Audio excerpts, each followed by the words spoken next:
Hello. That night, after Emma had gone to bed, I sat in my office, staring at her phone resting on the desk. It wasn't the first time I had been tempted to look. She had left it charging there, the screen dark and innocuous. My hands itched, but I hesitated, torn between respecting her privacy and the gnawing suspicion that had been eating at me. In the end, suspicion won. It wasn't easy to breach the phone's defenses. Emma had always been protective of her passcodes, but old habits die hard, and her penchant for reusing passwords from years past was my saving grace. My stomach churned as I swiped through her messages. At first, there was nothing unusual. Conversations with coworkers, group chats, even some sweet exchanges with her sister. But then I found him, Ryan Webb. His name stood out in the thread like a red flag. At first, I told myself it could be innocent. He managed a bar downtown, a place Emma had mentioned visiting with friends. Perhaps it was professional, some collaboration for a design project. But as I opened the thread, the illusion shattered. The messages were intimate, flirtatious, and utterly damning. I can't wait to see you again. The way you make me feel, Emma. I've never felt this alive. He has no idea. Honestly, I don't think he even notices how much I'm away. He's too busy with his boring listings and spreadsheets to care. The words hit me like a blow to the chest. I scrolled further, my heart pounding as the exchanges grew bolder. Pictures, one she had taken in the very house we shared, accompanied the texts. In one, she was standing in our kitchen, holding a glass of wine, her eyes bright and playful in a way they hadn't been with me in years. Another showed her leaning against a car I didn't recognize, laughing at something just out of frame. As if the betrayal of the affair wasn't enough, I stumbled upon the most damning conversation yet. We just need the rest of the money, and we're good to go. I've been careful not to take too much at once. He doesn't check the accounts regularly, so we've got time. Good. I'm not waiting forever, Emma. Once we have it, we're out of here. Just you and me, no more sneaking around. They weren't just betraying me emotionally. They were planning to rob me blind and start a new life together. My hands clenched into fists, my jaw tightening as I read on. There were references to a shared account, deposits she had been making for months. Ryan was impatient, pushing her to move faster, to take larger sums. The realization hit me like ice water. They were counting on my trust, my obliviousness, to make their escape. I sat back in my chair, the phone still in my hands, and stared at the wall. My thoughts were a tangle of disbelief, anger, and something colder, resolve. Emma wasn't some naive woman caught up in an impulsive mistake. This was deliberate, calculated, and cruel. She had chosen him over me, not just as a lover, but as a partner in deceit.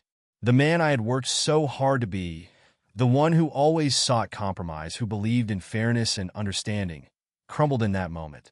In his place, a new version of myself emerged, one who saw things clearly for what they were. There would be no pleading, no dramatic confrontation filled with tears and recriminations. If Emma thought she could outmaneuver me, she was sorely mistaken. I spent the rest of the night combing through her phone and cross-referencing what I found with our financial records.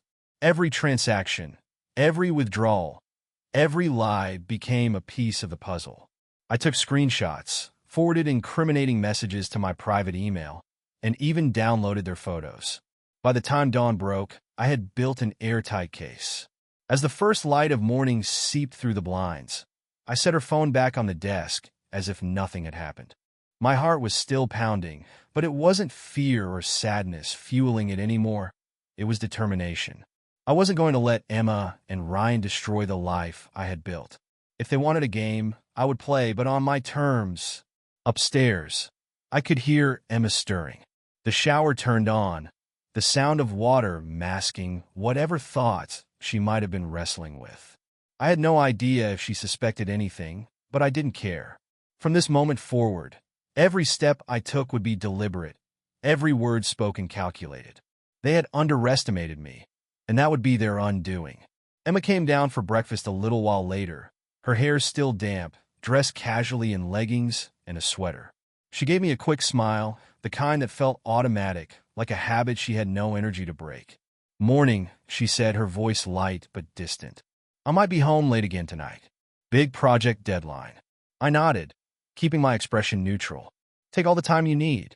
She hesitated, perhaps sensing something in my tone, but then shrugged it off. As she moved around the kitchen, pouring coffee and checking her phone, I watched her with a calm I hadn't felt in months. She thought she was in control, but the reality was about to shift beneath her feet. The morning passed in a haze of calculated restraint. Emma had left for work, her usual goodbye as perfunctory as ever, and I sat alone at the kitchen table, nursing a coffee that had long since gone cold. My mind raced, each thought a piece of a puzzle that I now needed to assemble with precision. After clearing the breakfast dishes, I made my way upstairs to our shared office. The room was a mix of my carefully arranged files and Emma's controlled chaos. Sketches pinned haphazardly to the corkboard, a few unfinished mock-ups cluttering her desk. The juxtaposition felt oddly poetic now, a metaphor for the mess she had made of our lives while I had tried to keep us steady. I opened my laptop and accessed the financial records I had saved the night before. It didn't take long to find the account Emma had been quietly draining our savings into. She was clever, but not clever enough. The account, registered in her name, showed a series of transfers totaling $30,000. Most of it had been sent in smaller, unassuming amounts, but as the balance grew, so did her confidence and her withdrawals. Amateurs, I muttered under my breath. I wasn't going to confront her about the stolen money. Not yet. That would tip my hand, and I couldn't afford to let her see how much I knew. Instead, I logged into our joint accounts and began transferring the remaining funds into a private account I had opened that morning. By the time I was done, only a few $1,000s were left, a tempting morsel that I knew would bait them into action. With the financial groundwork laid, I turned my attention to other matters. I spent the next hour quietly moving my most valuable belongings out of the house. The expensive watch my father had given me, the rare coin collection I had inherited from my grandfather, even my laptop backups, all were carefully packed and stashed in a rented safety deposit box across town. It was a precaution I knew I'd thank myself for later. When Emma and Ryan made their move, they would find only an empty shell of what they thought they could take. The afternoon found me in the polished waiting room of a law office downtown. The receptionist, a young woman with sharp eyes and a sharp suit to match, barely glanced at me before gesturing toward the seating area. "Mr. Landon will see you shortly." The minutes dragged as I sat, the hum of whispered phone conversations and the clicking of keyboards providing a strange kind of background music. Finally, a tall man in his late 40s emerged from a side office. His tailored suit and confident stride marked him as someone used to winning, and that was exactly the kind of energy I needed on my side. "Noah," he said, extending a hand. "I'm Andrew Landon. Please come in." I followed him into his office, a spacious corner room bathed in natural light. As we sat, I wasted no time laying out the situation. I spoke with clarity, detailing Emma's affair, the stolen funds, and the evidence I had gathered. Andrew listened without interruption, his expression unreadable, until I finished with a deep exhale. He leaned back in his chair, steepling his fingers. "You've done your homework, I'll give you that. With what you've got here, the divorce will be heavily in your favor. Infidelity and financial theft are significant factors, especially in this state. She'll walk away with nothing but regret." "That's exactly what I want," I replied, my tone firm. "I'm not looking for revenge in the courts. I just want to ensure she can't come after what's mine." Andrew nodded. "We can file as soon as you're ready. I'll also draft a protective order for the remaining funds in your accounts. If she tries to access them, we'll have a legal trail to back up your case." I stood to leave, shaking his hand once more. "Thank you. I'll be in touch soon." Back at home, the evening unfolded with a strange normalcy. Emma returned, humming softly as she hung her coat by the door. She didn't notice the missing valuables, nor did she question the faint tension that lingered in the air. She had grown comfortable in her deceit, confident that I was as oblivious as she needed me to be. I played my part well. "So, how was work?" I asked over dinner, keeping my tone light. "Busy," she replied with a small sigh. "That new client is driving me insane, but I'll get through it." I smiled. nodding as though I believed her. You always do. The rest of the evening passed uneventfully, Emma retreating to the bedroom early while I stayed in the living room, pretending to watch a game on TV. In truth, I was monitoring her activity on her phone. The spyware was working perfectly, allowing me to see every message, every interaction in real time. It wasn't long before Ryan's name popped up again. I can't wait any longer, Emma. He's not going to hand it over willingly. Maybe it's time I brought Ivan in. My breath caught. Ivan.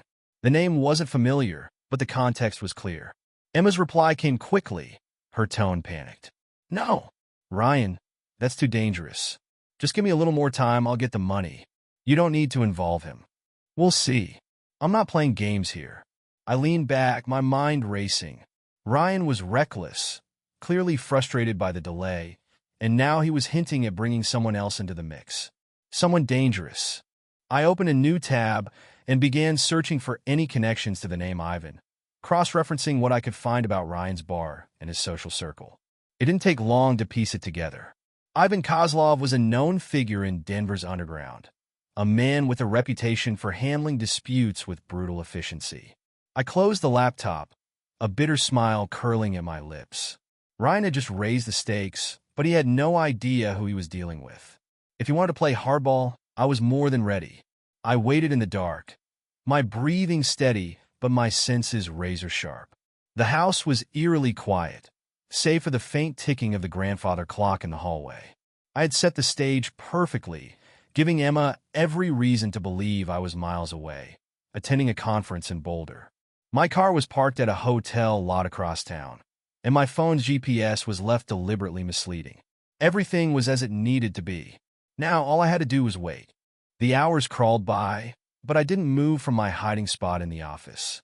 I had turned the house into a trap, and like any good hunter, I knew the value of patience. It was nearly midnight when I heard the unmistakable sound of the front door handle rattling. My pulse quickened, but I kept my composure. The lock clicked, and the door creaked open. It was Emma. She stepped in first, her silhouette framed by the dim glow of the streetlight outside. She was dressed in black, as though playing out some cliché in her mind about what a burglar should look like. Behind her was Ryan, holding a small duffel bag in one hand and a cheap pistol in the other. My heart thudded at the sight of the gun, but I reminded myself that I had the upper hand. He was a fool waving around a toy.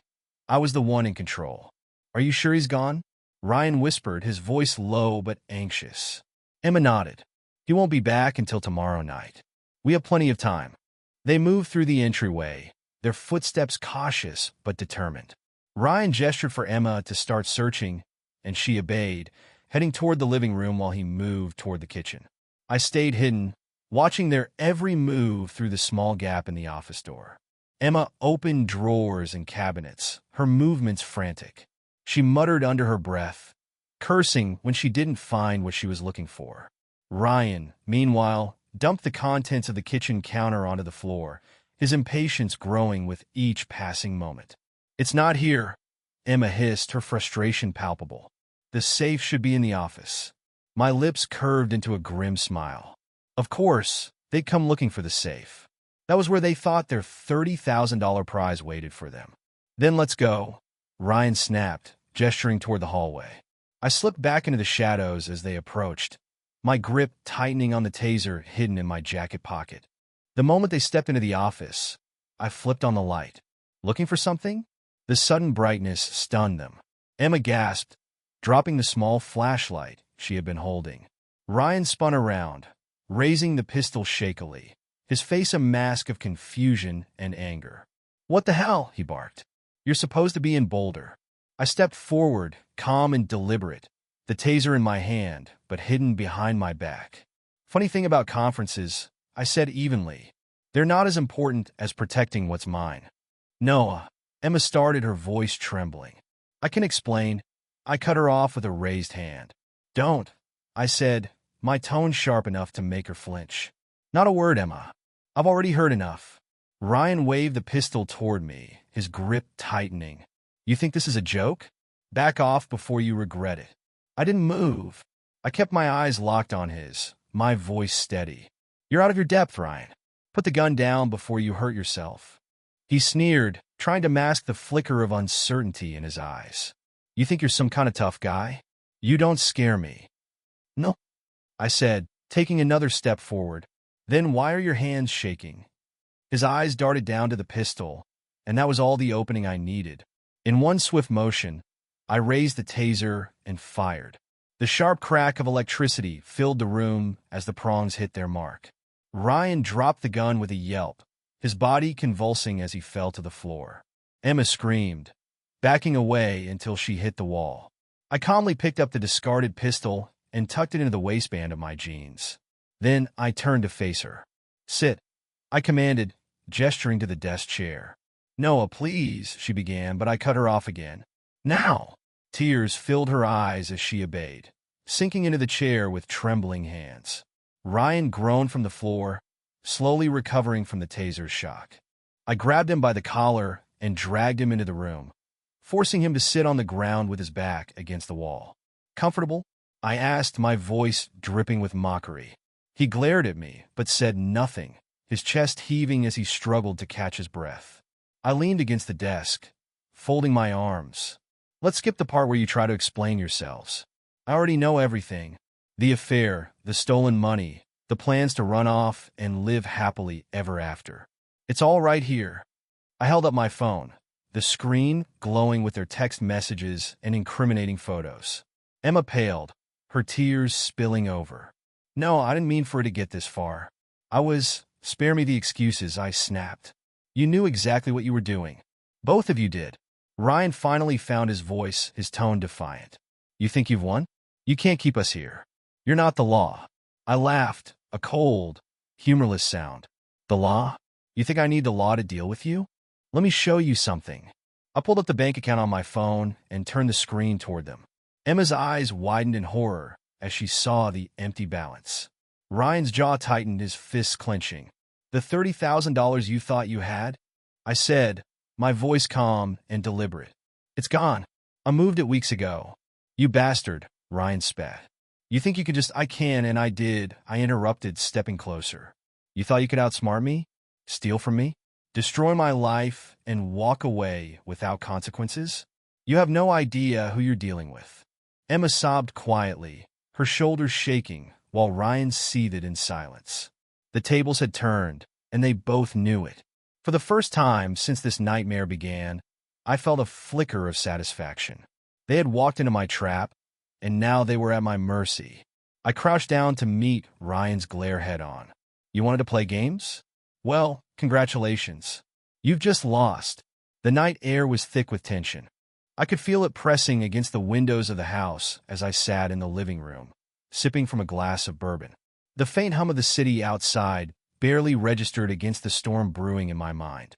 Ryan had been quiet since our little confrontation the night before, too quiet, and that silence told me everything I needed to know. He was plotting. Desperation would drive him to do something reckless. It was just a matter of time. I didn't have to wait long.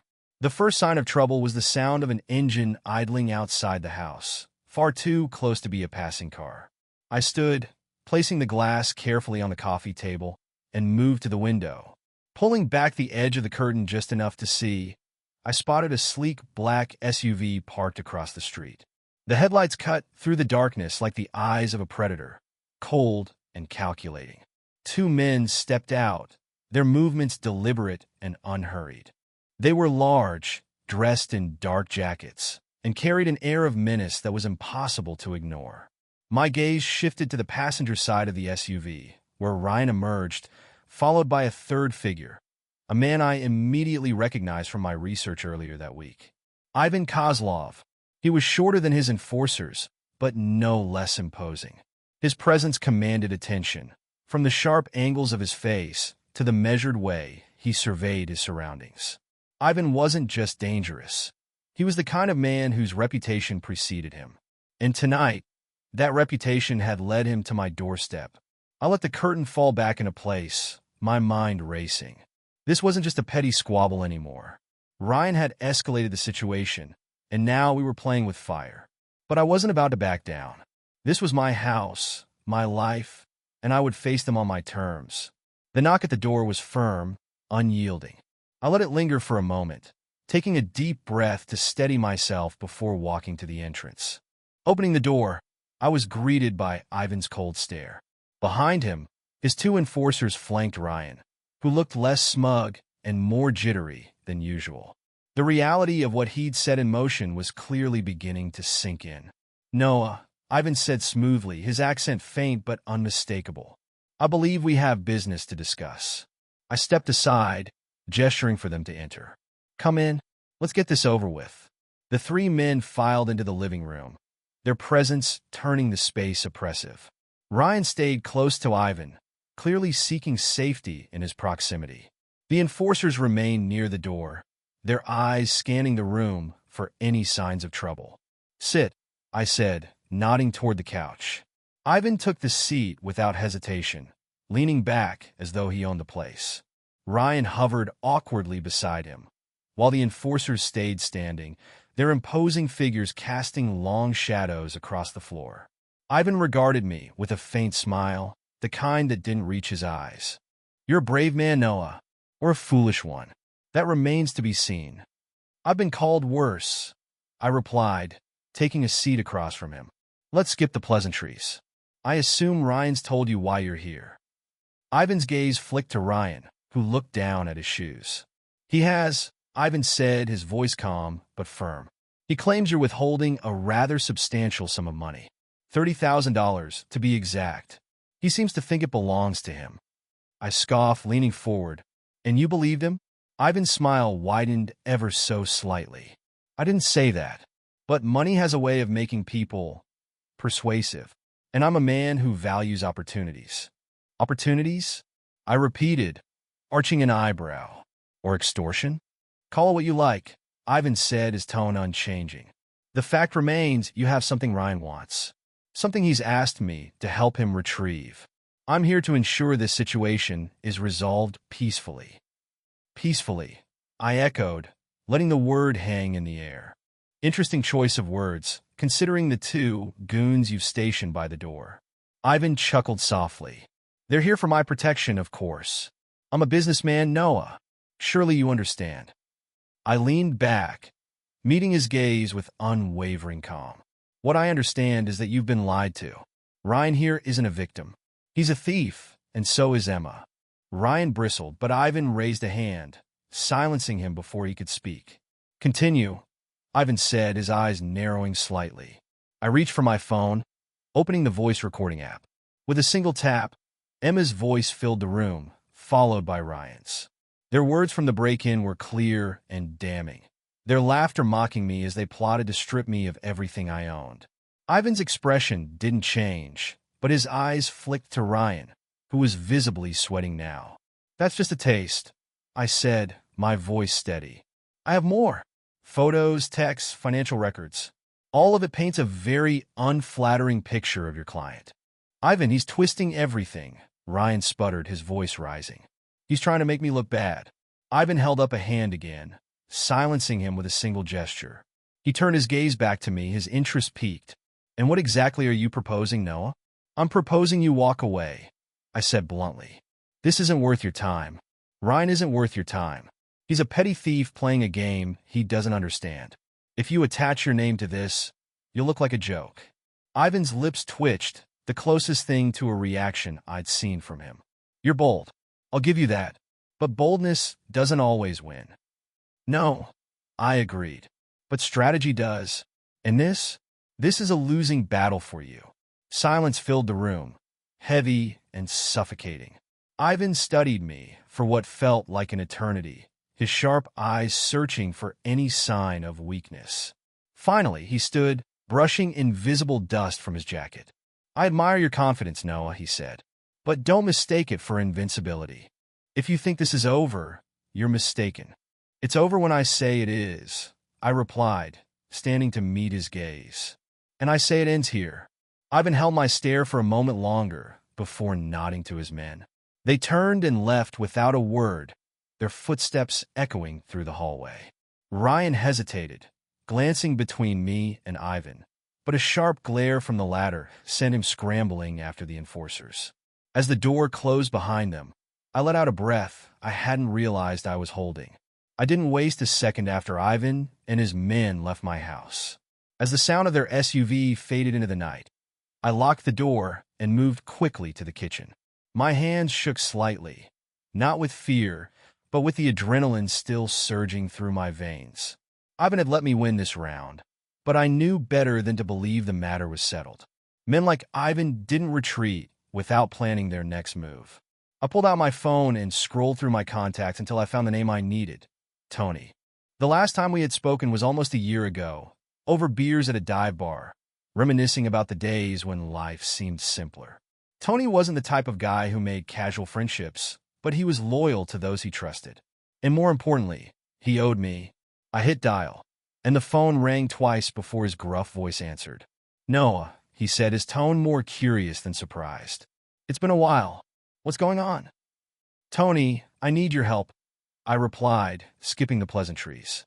"It's serious." There was a pause, followed by the faint sound of something clinking. Ice in a glass, probably. "Serious how?" "Enough to bring Ivan Kozlov to my house." That got his attention. "Kozlov?" Tony repeated, his voice sharper now. "What the hell have you gotten yourself into?" I gave him the condensed version, laying out the affair, the theft, and Ryan's latest move to bring Ivan into the picture. Tony didn't interrupt, but I could tell he was processing every word, weighing the situation like the tactician he was. When I finished, he exhaled heavily. "You sure about this, Noah? Once I get involved, it's not just a game anymore." "It stopped being a game the moment Ivan walked through my door," I said firmly. "I'm not backing down, Tony, but I need backup." He was silent for a moment, and I could almost picture him leaning back in his chair, running a hand over his stubbled jaw as he considered. Finally, he said, "All right, I'll be there in an hour, and I'm bringing a few guys." "Thanks, Tony," I said, relief washing over me. "I owe you one." "No," he replied. "After tonight, we'll be even." True to his word, Tony arrived an hour later, pulling up in a battered black truck that looked like it had seen one too many deployments. He stepped out, his imposing frame silhouetted against the headlights, and behind him came 3 men I didn't recognize. They moved with the kind of quiet confidence that came from years of experience in situations far more dangerous than this one. Tony didn't waste time with greetings. "Let's talk," he said, jerking his head toward the house. Inside, I led them to the living room and quickly briefed them on what had happened earlier. Tony listened intently, his expression grim as I recounted Ivan's visit. The other men, who introduced themselves simply as Jake, Marcus, and Phil, stood silently, their eyes scanning the room as if assessing every potential vulnerability. When I finished, Tony leaned back in his chair, crossing his arms. "So, Ivan wants 30 grand he thinks you owe him because of Ryan's mess. You told him to shove it, and now he's probably planning to come back with more firepower." "Pretty much," I said. "He's testing me. But if he thinks I'm just going to roll over, he's in for a surprise." Tony nodded slowly. "You're not wrong. Ivan's the kind of guy who thrives on intimidation, but he's also careful. He won't make a move unless he's sure he can win.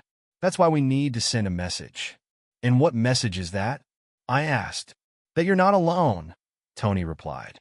"And that pushing you means dealing with us." We didn't have to wait long. Less than 2 hours after Tony arrived, the sound of tires crunching on the gravel driveway signaled Ivan's return. I glanced at Tony, who gave me a curt nod before motioning for his men to spread out. Jake took up position by the front window, while Marcus and Phil lingered near the back, keeping watch for any surprises. Tony stood beside me, calm and composed, like a general preparing for battle. The knock at the door was more forceful this time, almost impatient. I opened it to find Ivan standing there again, flanked by his 2 enforcers and, to my dismay, Ryan, who was trying his best to look smug despite the tension in the air. "Noah," Ivan said smoothly, as though we were old friends. "I told you this wasn't over. And I told you this was a losing battle," I replied, stepping aside to let him in. "But by all means, let's continue." Ivan's eyes flicked over my shoulder as he entered, taking in the sight of Tony and his men. His expression didn't falter, but I saw the faintest flicker of calculation in his gaze. Ryan, on the other hand, stopped dead in his tracks, his confidence draining as he realized the odds weren't as favorable as he'd hoped. "This is new," Ivan said, gesturing toward Tony. Friends of yours? Something like that, I replied. Tony, meet Ivan. Ivan, this is Tony. Tony stepped forward, his broad shoulders and steely demeanor making him look every inch the seasoned veteran he was. He didn't extend a hand, didn't smile, just looked Ivan straight in the eye. I've heard a lot about you, Tony said, his voice low and measured. Can't say I'm impressed.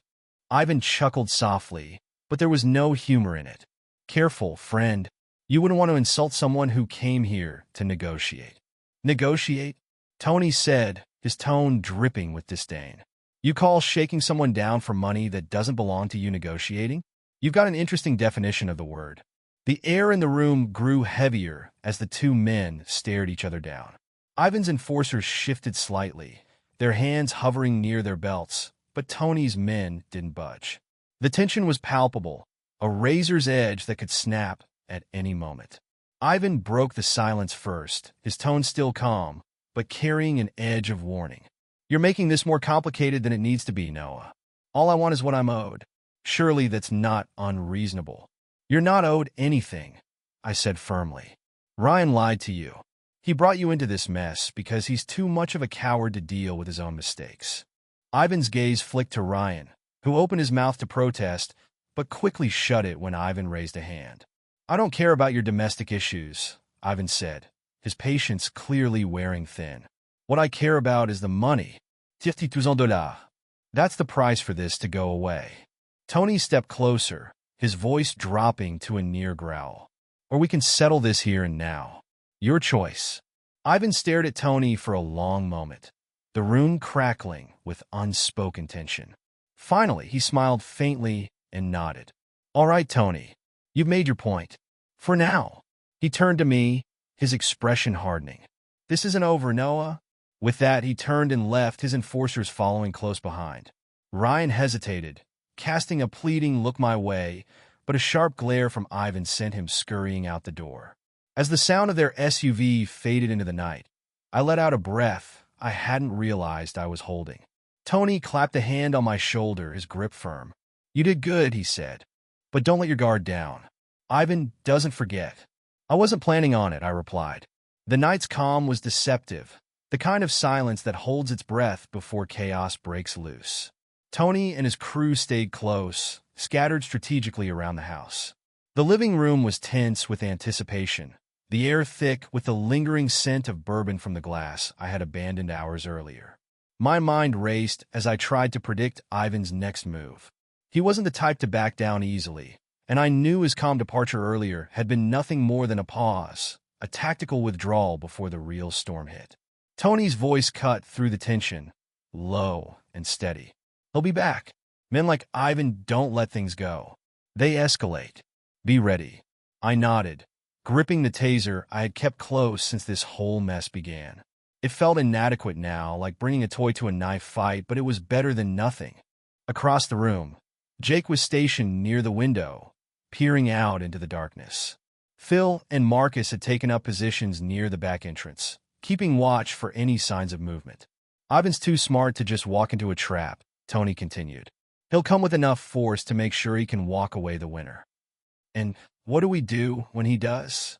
I asked, keeping my voice low. Tony gave me a small, grim smile. We remind him that he's not the only one who knows how to play this game. It didn't take long. The distant sound of engines broke the silence, growing louder as they approached the house.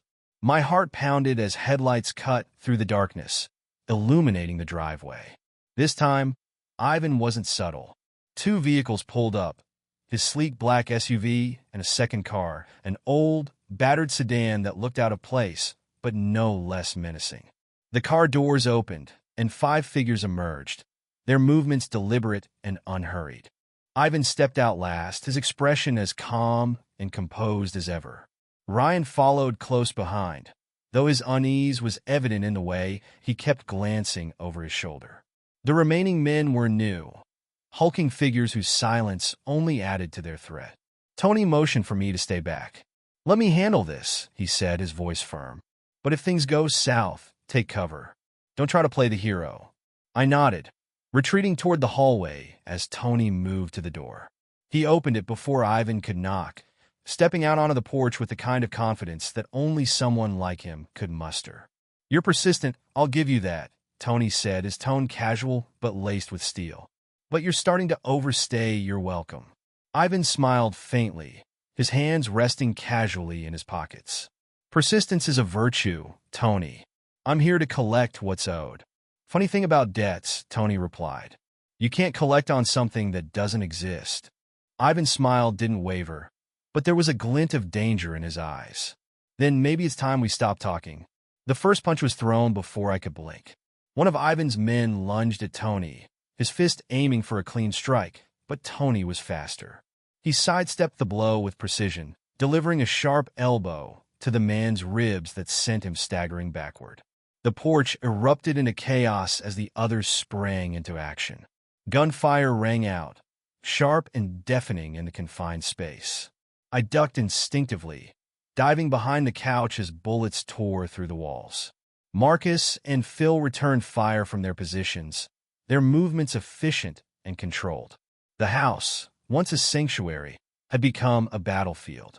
"Stay down," Tony shouted, his voice cutting through the chaos. I pressed myself against the floor, my heart pounding as I tried to make sense of the scene unfolding around me. Ivan was still outside, barking orders as his men pushed forward. Ryan, true to form, stayed close to the SUV, his eyes darting frantically as though searching for an escape. It was Emma's scream that jolted me out of my trance. "No!" Her voice was shrill, desperate, coming from somewhere near the hallway. I turned to see her crouched behind the staircase, her face pale and streaked with tears. She was trembling, her hands clutching the banister as though it could somehow shield her from the violence erupting around us. "Do something," she cried, her eyes wide with terror. "They're going to kill us." Her words were a knife twisting in my gut, but not for the reason she thought. The sheer audacity of her plea, the expectation that I would save her after everything she had done, was almost laughable. I rose to my knees, keeping low as I moved closer to her. "You made your choice, Emma," I said coldly, my voice cutting through the chaos like a blade. "Now live with it." Her face crumpled, her sobs growing louder as she shook her head. "Please, Noah. I didn't mean for this to happen. I didn't know it would go this far. Spare me." I snapped, the venom in my tone making her flinch. "You knew exactly what you were doing." Before she could respond, another gunshot shattered the air, this one striking the wall mere inches from where I was crouched. I ducked back behind the couch, adrenaline surging as the sound of a scuffle drew my attention to the porch. Ryan's attempt to flee was almost comical. While the gunfire kept Ivan's men distracted, he bolted from his position near the SUV, his lanky frame moving with all the grace of a startled deer.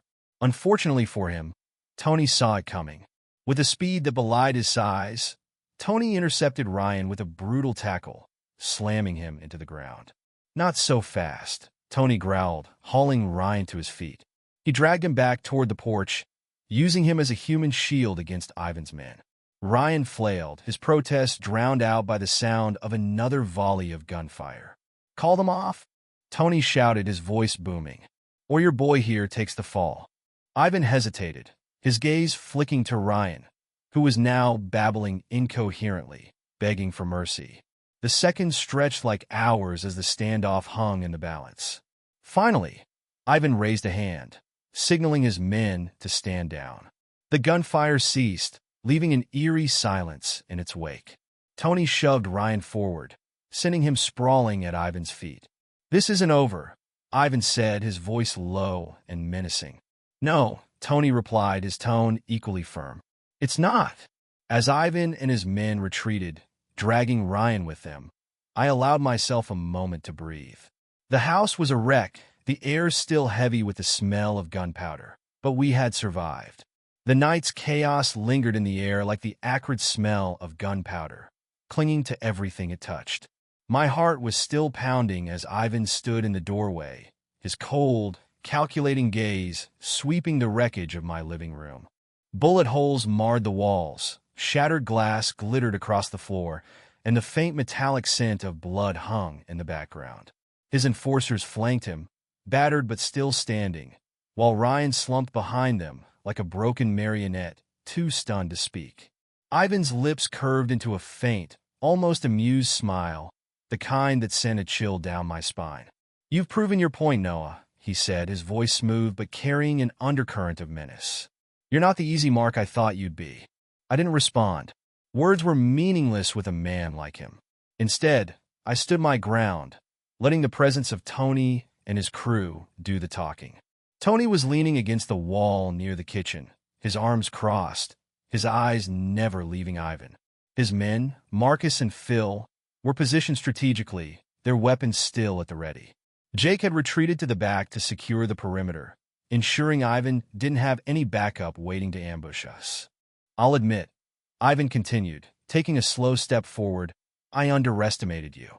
Most men in your position would have crumbled by now. But you've got a spine. Glad you noticed," I said evenly, my voice cold. He tilted his head, studying me like a predator, sizing up its prey. "But don't mistake this for a victory," he added. "I don't like loose ends. And this isn't over. I'm not the one who started this, Ivan," I replied, my tone sharp. "Ryan dragged you into his mess, and now it's cost you. If you're smart, you'll cut your losses and walk away." Ivan's smile didn't waver, but his eyes darkened, a flicker of something dangerous crossing his face. He turned slightly, gesturing for his men to follow. They moved toward the door, their steps heavy with reluctant defeat. Ryan stumbled after them, his face pale and glistening with sweat. But just as Ivan reached the threshold, he paused. His hand rested lightly on the doorframe as he glanced back over his shoulder. "Oh, and Noah," he said, his voice softer now, almost conversational. "You might want to dig a little deeper into your wife and her boyfriend. You'd be surprised what else they've been hiding from you." The words landed like a hammer to my chest, the weight of their implication hanging heavy in the air. He didn't elaborate, didn't offer a smug grin or a parting insult. He simply walked out, his footsteps fading into the night as the sound of car engines roared to life. The silence that followed was deafening. For a moment, no one moved. Tony finally broke the tension, pushing off the wall and turning to me with a grim expression. "What do you think he meant by that?" "I don't know," I admitted, my voice low. "But I intend to find out." Tony nodded, his face set in hard lines. "Good. Because guys like Ivan don't make idle threats." He clapped me on the shoulder before gathering his men. They began clearing out, their movements efficient as they packed up their gear. Tony paused at the door, glancing back at me. "We'll be in touch. Keep your head on a swivel, Noah." "I will," I said, and with that, they were gone. The house felt impossibly large and empty once they left. I stood in the living room, staring at the destruction around me. The adrenaline was wearing off, leaving a hollow ache in its place. That was when I heard it, a soft, broken sob coming from the far corner. Emma. She was huddled near the base of the stairs, her knees drawn to her chest, her face buried in her hands. Her shoulders shook with every ragged breath, and for the first time in weeks, she looked utterly vulnerable. But any sympathy I might have felt was buried beneath a mountain of anger and betrayal. "Noah," she whispered, her voice trembling as she looked up at me. Her eyes were red and swollen, her face streaked with tears. "Please." I don't know what to say." "Then don't say anything," I said coldly, crossing my arms. "You've already done enough." She flinched at the harshness of my tone, fresh tears spilling down her cheeks. "I never wanted this," she said, her voice breaking. "I didn't know Ryan would. He promised me it wouldn't go this far. And you believed him?" I snapped, my anger bubbling to the surface. "You helped him steal from me, lie to me, and now you want me to feel sorry for you because you didn't think it would get this bad?" She shook her head desperately, her words tumbling out in a frantic rush. "I didn't know what else to do," he said. "He said you didn't love me anymore, that you'd be better off without me." "Stop," I interrupted, my voice sharp enough to cut through her rambling. "Just stop. Don't you dare try to pin this on me. You made your choice, Emma. You let him manipulate you. Or maybe you manipulated him. I don't care anymore." Her sobs grew louder, her hands clutching at the fabric of her sweater as though she could hold herself together by sheer force of will. "Please, Noah," she begged, her voice raw. I'll do anything. Just don't turn your back on me. I was stupid, I was weak, but I can make it right. I stared at her, my chest tightening with a mix of fury and something I couldn't quite name. You think you can fix this? After everything you've done? There's no coming back from this, Emma. You betrayed me, you lied to me, and you brought this chaos into my life. You're not my problem anymore. She reached for me, her trembling hand falling short as I stepped back. The distance between us felt like a chasm, one that I had no intention of crossing. Get out, I said, my voice low and firm. Pack your things and leave. Tonight. Noah, please. I said get out. The finality in my voice left no room for argument. She collapsed back onto the stairs, her sobs muffled by her hands. I turned away, my fist clenched as I forced myself to walk upstairs. I didn't stop until I reached the bedroom, slamming the door behind me. The next few days passed in a blur, a strange mixture of numb routine and calculated preparation. The house was quiet. Too quiet, really, after the chaos that had unfolded within its walls. Emma had left the same night I told her to go, dragging a suitcase down the stairs while avoiding my gaze. She didn't plead anymore, didn't try to change my mind. She knew it was pointless. I watched from the front window as she climbed into her car and drove away, the taillights disappearing into the darkness. There was no satisfaction in seeing her go, only a deep, aching emptiness where something solid had once been. But that emptiness was preferable to the poison she had brought into my life. It was a start. The first step in reclaiming my life was legal. I met with Andrew again at his office downtown, bringing with me the trove of evidence I had collected over the past weeks. Screenshots of messages, transaction records, photos, and the recording from the break-in, all meticulously organized into folders and handed over to him. Andrew skimmed through the documents, his brow furrowing as he flipped page after page. Finally, he leaned back in his chair, letting out a low whistle. This, he said, tapping the stack of papers, is a divorce lawyer's dream. With this much evidence, there's no way Emma walks away with a dime. That's the idea, I replied, my tone flat. I'm not interested in revenge, Andrew. I just want this to end, cleanly, permanently. He nodded. Understood. I'll file the papers immediately. With what you've given me, the court won't take long to decide. As for the theft, we can include that as part of the settlement. She'll have no legal claim to any of the assets. Good, I said. The sooner this is over, the better. News travels fast in a small circle, and Emma's departure didn't go unnoticed. I heard from mutual acquaintances that she had moved in with her parents across town. The whispers followed soon after. The stories of her betrayal, her involvement in the break-in, and her humiliation when it all fell apart. By the time the divorce papers reached her, she was already a pariah, her reputation in shambles. I didn't take pleasure in her downfall, but I didn't pity her either. She had made her choices, and now she was living with the consequences. Every bridge she had burned, every lie she had told, was catching up to her. And me? I was finally free. Ryan's fate, on the other hand, played out in a far darker corner of the city. I didn't see it happen. I only heard the details later, pieced together through whispers and secondhand accounts. Ivan, true to his word, wasn't one to tolerate loose ends. Ryan's betrayal had cost him time, money, and men, and Ivan wasn't the forgiving type. From what I gathered, Ivan confronted Ryan a few nights after the standoff at my house. The details were murky, but the outcome was clear. Ryan was no longer a problem. Whatever Ivan had done, it was thorough and final.